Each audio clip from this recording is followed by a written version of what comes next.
El texto que vamos a leer para el tema salvación se encuentra en Libro de los Hechos, capítulo 4, verso 11 y 12. Amén. Que dice de la siguiente manera: Este Jesús es la piedra reprobada por vosotros los edificadores, la cual ha venido a ser cabeza del ángulo. Y en ningún otro hay salvación, porque no hay otro nombre bajo el cielo dado a los hombres en que podamos ser salvos. Con este texto tendremos el tema salvación. Y este texto que hemos leído, hermanos, es muy bonito porque nos habla de que Cristo es la piedra angular, la piedra principal, la piedra que desecharon muchos, pero el 12 nos dice que la salvación está única y exclusivamente en Él y que fuera de Él no hay quien salve. Amén. Vamos a ver este fascinante tema de la salvación. ¿Qué significa la salvación? Salvación significa ser liberado o librado. En este caso estamos hablando de la liberación que nos otorga gratuitamente nuestro Señor Jesucristo. Amén. Salvación, liberación o redención son palabras similares en su significado. Al leer o escuchar que el Señor nos redime, quiere decir que Él nos compró a precio de su propia sangre, y con este acto nuestro Señor Jesucristo nos ha dado liberación, nos ha dado salvación y nos ha dado redención. Y el precio que Él pagó fue su sangre derramada en la cruz del Calvario. Es lo que nos dice Efesios 1:7, que fuimos comprados a precio de su propia sangre. Bendito sea el Señor. Ahora, allá en Juan 8:34, este pasaje de Juan 8:34 nos dice que al vivir en pecados nos hacemos esclavos de los pecados. Qué terrible situación es que seamos esclavos. Así es. Y qué catastrófico es que muchísima gente que vive en pecado no se da cuenta que es esclavo de sus propias pasiones. Amén. Amén. Ahí Jesucristo lo habla claramente. El que hace pecado, esclavo es del pecado. Por eso es que muchísima gente es esclava de sus pasiones, del tabaco, del vino, del adulterio, de tantas cosas que pudiéramos mencionar. Cuando hacemos pecado, Pablo nos informa en el libro de los Romanos 6:23, se nos deja bien claro que la paga del pecado será la muerte. Pero Dios nos ofrece vida eterna, y también Pablo lo escribió en Romanos 6:23, pero Dios ofrece vida eterna en Cristo Jesús. Amén. Ahí nos está poniendo Romanos 6:23, la paga del pecado es muerte. La dádiva de Dios es vida eterna en Cristo Jesús. Amén. Es como si nos dijera, les voy a poner dos caminos, uno de vida y uno de muerte. Qué interesante es que Dios no solamente nos dejó el camino de la perdición, sino que juntamente con el camino de la perdición está el camino de la salvación. Amén. Amén. Y nosotros tenemos que decidir escogiendo qué es lo que vamos a hacer. ¿Vamos a escoger el pecado para muerte o vamos a escoger a Jesús para vida eterna? Aleluya. En 1 de Juan 1:7 hay gente que dice, pero yo vivo en pecado, yo soy un vil pecador, yo no tengo perdón de Dios, desde chamaco me perdí y vivo en tinieblas desde entonces.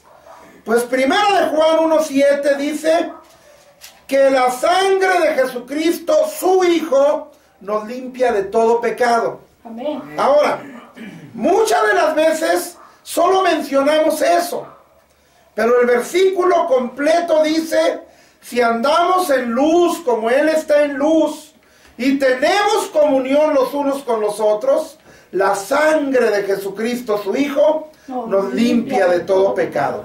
De ahí que no importe qué descarriados hayamos vivido, no importe en qué vida tan sucia o tan oscura nos hayamos desarrollado, si venimos a Cristo, su sacrificio, su sangre, ¡aleluya!, nos limpia de todo pecado. Gloria al Señor. Quiero mencionar una ilustración de la vida real. Allá en las Islas Marías había un preso que había matado a su propia madre. Cuando a este hombre, ¿verdad?, se le habla del Evangelio, él dice: no me engañen. ¿Por qué me engañan diciendo que hay perdón en Jesucristo? Si a mí me dijo el obispo de mi ciudad, cuando me trasladaban a este lugar de las Islas Marías, que para mí no había perdón de pecado. Y el que hablaba con él de las cosas de Dios le dice: mira, cualquier cosa que hayamos hecho, si nos arrepentimos y acudimos a Dios por medio de Jesucristo, su sangre nos limpia de todo pecado. De todo, no importa cuál haya sido, aunque hayas matado a tu madre. Y el hermano no sabía, pero aquel hombre estaba en Islas Marías porque había matado a su madre. Amados hermanos, ese día aquel hombre se enfureció, se enojó, los insultó, les aventó sal en los ojos de la que estaba ahí en la playa, pero algo maravilloso: escuchó el mensaje y se arrepintió. Y sin tomar mucho tiempo les diré que aquel hombre, al paso de los tiempos, empezó a madurar, empezó a conocer la palabra, se dio cuenta que había perdón, no solamente para él que había matado a su madre, sino para violadores y asesinos de personas totalmente indefensas, como un niño, como un anciano. De manera entonces que trabajó incansablemente para Dios y pronto llegó a ser uno de los predicadores de Islas Marías. Porque la sangre de Jesucristo, su Hijo, nos limpia de todo pecado. Amén. Eso quiere decir que si queremos ser salvos del pecado, si queremos ser salvos de una conciencia cargada de maldades, tenemos que acudir a nuestro Señor Jesucristo. Porque solo en Él tendremos una vida plena, una vida totalmente limpia, una vida totalmente realizada, porque solamente en Jesucristo es que nosotros llegaremos a estar completos, como lo mencionó Pablo. En Cristo estamos completos, bendito sea el Señor. Aleluya. En el libro de los Romanos, capítulo 3, del 23 al 25, cuando leemos estos versículos, Romanos 3, del 23 al 25, lo leemos y lo meditamos, enseguida se nos queda grabado en la mente el verso 23, que por ser pecadores, Dios nos destituye de la gloria. Dios nos cierra la puerta a su paraíso, a su reino. Ahora, ¿por qué? Porque somos pecadores. Y estar en esa condición es tener la puerta cerrada de acceso hacia Dios. Así es. Y cuando leemos el verso 24 de Romanos 3, dice que Dios ofrece justificación en Jesucristo. Soy pecador, estoy destituido de las cosas de Dios, pero Dios ofrece justificación por medio de Jesucristo. Ahora, el verso 24 de Romanos 3 dice que si ponemos nuestra fe en Jesucristo, Dios pasará por alto nuestros pecados. Aleluya. Yo voy a Jesús, pongo mi fe en Él y Dios pasa por alto mis pecados, cual si nunca hubiera pecado yo. Porque Dios perdona y olvida completamente nuestra vida pasada. En Juan 3, del 16 al 18, vemos algo muy impresionante. De hecho, el pasaje más famoso de la Biblia, o que se conoce como el corazón de la Biblia, es el 3:16 del Evangelio de Juan. Pues en ese verso 16 vemos que lo que motivó a Dios para que enviara a su Hijo a morir en la cruz fue su amor por la humanidad. Amén. De tal manera amó Dios al mundo. Y la amó de tal manera que no lo pensó dos veces. Dio a su Hijo unigénito. Amén. Para que todo aquel que en Él cree no se pierda, sino que tenga la vida eterna. Y el verso 17 del mismo Juan 3 dice que Dios no envió a su Hijo no más de que para una cosa. Dios no envió a su Hijo para que la humanidad fuera condenada. Dios envió a su Hijo para que la humanidad fuera salva. Amén, aleluya. Amén. Gloria a Dios. Estaba cavilando en esto porque me viene un pensamiento de un libro doctrinal de la Iglesia Católica que dice que Dios envió a su Hijo para enseñarle a la humanidad a sufrir. O que Dios envió a su Hijo a morir para que enseñara a la humanidad a morir. Pero déjeme decirle, querido amigo y hermano, que antes de que Cristo viniera, la humanidad ya sufría y la humanidad ya moría.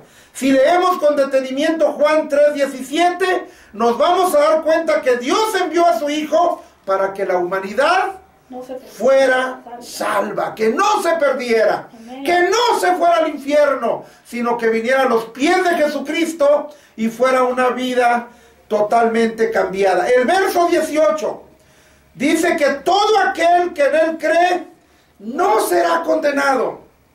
Todos somos pecadores y todos merecemos una condenación eterna en el infierno. Pero si creemos en Jesucristo no seremos condenados.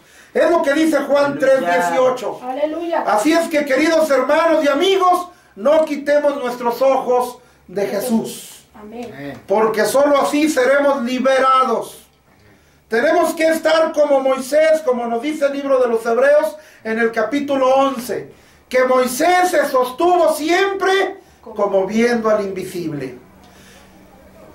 Entendemos que la salvación no es a través de una religión. Mucha gente piensa que la religión en la que pertenece le va a salvar, que está en la mejor religión del mundo, que está en la mejor religión de toda la historia. Pero, amados hermanos, entendamos que la salvación no es a través de un credo religioso, no es a través de una cuna religiosa. La salvación es por medio de Jesucristo. Amén. Solamente por medio de nuestro Señor Jesucristo es que la humanidad podrá alcanzar la salvación que ahora ustedes y yo disfrutamos. Amén. El libro de los Hechos que ya leímos en su capítulo 4, verso 12 dice: en ningún otro hay salvación, porque no hay otro nombre bajo el cielo dado a los hombres en que podamos ser salvos. Hay un solo pasaje donde la Biblia habla de la religión pura y verdadera. Y mucha gente quisiera que dijera: mi religión, que esté ahí el nombre de mi iglesia, que esté el nombre ahí de mi religión. Pero ¿sabe qué? Dios no incluye el nombre de la religión verdadera. Dios incluye los frutos de aquel que es salvo. Amén. Y dice claramente: la religión pura y sin mácula, sin mancha, delante de Dios el Padre es esta. Y ahí quisiéramos que dijera la de nosotros. Unos hasta ofrecerían dinero para que apareciera ahí el nombre de su congregación. Pero dice: es esta. La religión pura y sin mancha delante de Dios el Padre es esta: visitar a los huérfanos y a las viudas en sus tribulaciones. Qué interesante es esto. Amados hermanos, yo quiero decirle algo impresionante. Visitar al preso en la prisión, visitar al enfermo, atender a algún anciano, algún huérfano. Bueno, quizás cualquiera lo pudiera hacer, y más si se tienen los medios. Lo difícil para mí es lo último de ese pasaje que dice: la religión pura y sin mancha delante de Dios el Padre es esta: visitar a los huérfanos y a las viudas en su tribulación y mantenerse, eso es lo difícil, y mantenerse sin mancha de este mundo. Eso es lo difícil. Darle un taco a alguien cualquiera lo puede hacer. Pero ¿qué incluye la salvación? La salvación número 1 incluye el perdón de los pecados, como nos lo informa Colosenses 1:14. La salvación incluye el perdón de los pecados. Yo no puedo decir que soy salvo si todavía me atormenta mi negro pasado. Cuando yo soy salvo, soy limpio totalmente de mi conciencia, porque mis pecados son totalmente borrados por medio de mi fe en aquel que murió en la cruz del Calvario por mí. Aleluya. Lo único que nos pide para que seamos perdonados de nuestros pecados es que creamos en nuestro Señor Jesucristo. Aleluya. En Hechos 10:43. Si creemos en Jesucristo, ya la hicimos. Si creemos en Jesucristo, ya vamos caminando rumbo al cielo, porque eso es lo que se nos pide. Amén. La salvación incluye también vida eterna. Ahí está el corazón de la Biblia, Juan 3:16. Para que todo aquel que en él cree no se pierda, mas tenga la vida eterna. También la salvación incluye victoria. Victoria en muchísimos o en todos los aspectos de nuestra vida. Él nos da la victoria por medio de nuestro Señor Jesucristo. Es lo que dice Primera de los Corintios 15:57. La salvación incluye victoria. Pero esa victoria nos la da Dios por medio de nuestro Señor Jesucristo. Ahora, la salvación incluye la presencia de Dios en nosotros. Cuando Dios nos cambia, cuando Dios nos perdona, cuando Dios está con nosotros, su presencia debe de ser latente. Y los frutos de nuestra vida deben de decir: ¡hey, Cristo o Dios está conmigo! Amén. La presencia de Dios estará en todos aquellos que somos salvos. Aleluya. Ahí está Mateo 28:20. Y dice: enseñándoles que guarden todas las cosas que os he mandado, y he aquí, yo estoy con vosotros todos los días hasta el fin del mundo. Ahora, si yo quiero que Dios esté conmigo todos los días de mi vida, ¿qué tengo que hacer? Guardar lo que me han enseñado, guardar sus mandamientos, guardar su palabra. Y cuando yo guardo su palabra, la promesa de Dios es no que va a rodearme de ángeles, sino que Él en persona Aleluya. estará conmigo. Amén. Amén. La salvación también incluye sanidad corporal. Aleluya. Ahí está Primera de Pedro 2:24. Dice que por su llaga fuimos curados. Yo creo que no importa qué tan grande o pequeña sea una iglesia, si ahí se predica la sana doctrina, ahí se han visto milagros de sanidades. Amén. Ahí Dios ha extendido su mano llena de prodigios y de sanidades para los asistentes. Lo hemos visto infinidad de veces. También la salvación incluye que Dios suple nuestras necesidades, o bien pudiéramos decir, cuando somos salvos, Dios nos da pan y pedazo. Amén. Él nos da el sustento material. Ahí en Filipenses 4:19 dice que Dios suplirá todo lo que nos falta. Dios nos da lo necesario cada día, porque si se lo da a las aves, contimás a nosotros. Amén. Sustento material, Dios nos dará todo lo que nos falta. Ahora, viendo todo esto que trae el paquete de la salvación, surge una pregunta: ¿qué necesito yo hacer para ser salvo? ¿Qué necesito para ser salvo? Nada más dos cosas: creer en Jesucristo, como dice Hechos 16:31. Aquel hombre que se quería matar porque creía que se le habían escapado los presos y él iba a ser responsable de ello. Él se quería matar, pero cuando ve que no se habían escapado, cuando ve que las celdas están abiertas, pero ellos están alabando a Dios, se acerca y él pregunta: señores, ¿qué debo de hacer para ser salvo?